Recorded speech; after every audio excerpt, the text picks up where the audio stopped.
Welcome to another great episode of The Early Bird right here on the McMaster Sports Instagram, brought to you by our friends at Fortino's Maine West. We know all students love a discount, especially on their groceries, so head over to Fortino's Maine West with your student card every Tuesday to get one of the best deals in town. We've got a great show for you here today, an interview with Kelsea O'Brien, a features writer for the athletic department. But before we get to that, we've got to talk about some news to get this week kicked off. McMaster recently announced that the winter term would continue with online classes, but a potential winter OUA season is still up in the air. More updates to follow from the OUA, so stay tuned to our Instagram to catch those updates. Mentors, teachers, and masters, it's National Coaches Week, and we're celebrating by highlighting our great McMaster coaches right here on Instagram, so stay tuned for that as well. Finally, a reminder to all Marauder athletes that orientations are still happening. First year's on Mondays and everyone else is on Thursdays, so don't miss out on that. That's all for the news. Now let's head into our interview with Kelsea O'Brien.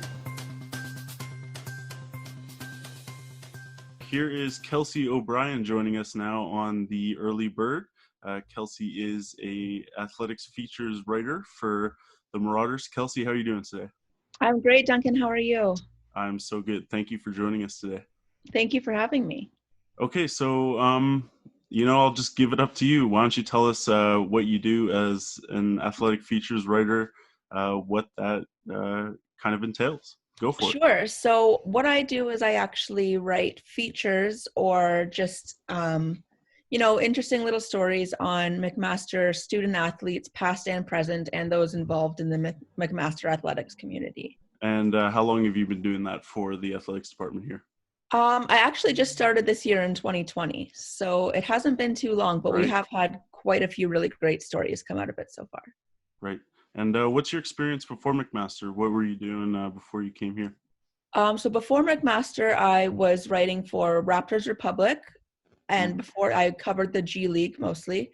And before that, Raptors HQ. And I also co-host a podcast called Dishes and Dimes. It's a basketball podcast with myself and 6 other women. And I also write for basketballnews.com and CBC Sports as well. Right. So if I'm picking this up correctly, I'm guessing basketball is your sport of choice here. Am I right? It is, yes. Right. And have you been around OUA basketball much, or is college sports kind of a new thing for you? College sports and OUA basketball is kind of a new thing for me, but it's one that I'm really enjoying. I like to see, especially when you see athletes coming out of McMaster, coming from the OUA circuit and going to the pros or going to the CEBL league in the summer. It's really interesting to watch their journeys. Right. And you kind of note the CEBL there. Are you a big fan of CEBL basketball? I am. I love it. I've been following it since the inaugural season, and I actually got to do some features for them on Hamilton resident JV Mukama, who's just recently gone overseas to play. So that was really exciting. Right. So CEBL might be kind of a mystery for people. Probably have never heard of it or never gone to see a game. Why don't you just go ahead and sell the CEBL to me and to everyone else, NBA, Sure. basketball, non-basketball fans even. Give us the pitch on why Canadian basketball is good. So the CEBL is a new Canadian league. They just finished their second season. And one of the rules that they have is they have to have 70% Canadian players.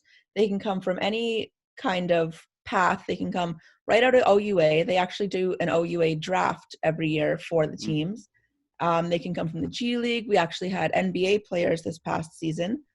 And Wow. it's really fun to watch. They recently implemented the elim ending. So there's a target score and the clock is turned off at the end of the fourth quarter, and whoever reaches that target first wins. Wow. There were definitely some upsets, so that made it really exciting. And it's just a great organization from top to bottom. I mean, Hamilton resident and former Hamilton Tiger Cat Mike Moriali is actually the commissioner of the league. So keeping basketball in Canada is something that's really close to his heart. Right. Let's talk about maybe the more upsetting side of Canadian basketball. The Raptors have been eliminated from the NBA playoffs. We're filming this on a Friday. So the Eastern Conference Finals are underway, with the Western Conference Finals just about to go underway.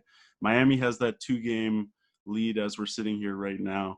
What do you think about those series going forward? Do you have any picks for us to share today? Well, I said in the beginning of the season, actually the preseason, I said that I had Miami coming out of the East and everyone laughed at me. Wow, Yeah, that's but big. I That's a wasn't big far pick. off so far. No, you're doing good. And I think that, I think Denver, they put up a really good fight to get to the Western Conference Finals. Jamal Murray, Kid Canada, is doing amazing Right things on. over there with a broken back. Yeah. So if he can get past LeBron James and Anthony Davis and the Los Angeles Lakers, I think Denver has a real chance at the title. It's just Wow. kind of defeating the greatest basketball player in the world. There's that little thing, yeah. Yeah, that old chestnut to try and conquer. So Well, thank you so much for sharing everything about what you do at McMaster with us today. We hope to hear from you again soon. Maybe we can get you in to talk about some of the exciting stories you write about. for sure, I can't wait to get started on some more. Right on. Thank you, Kelsey. Thank you so much. That's it for this week's episode. Thank you to Kelsea O'Brien for joining us. Thank you to you for watching this. And a special thank you to Fortino's Maine West for sponsoring this episode. Be sure to head there on Tuesday with your student card to get a discount on your groceries. We'll see you next week with another brand new episode of The Early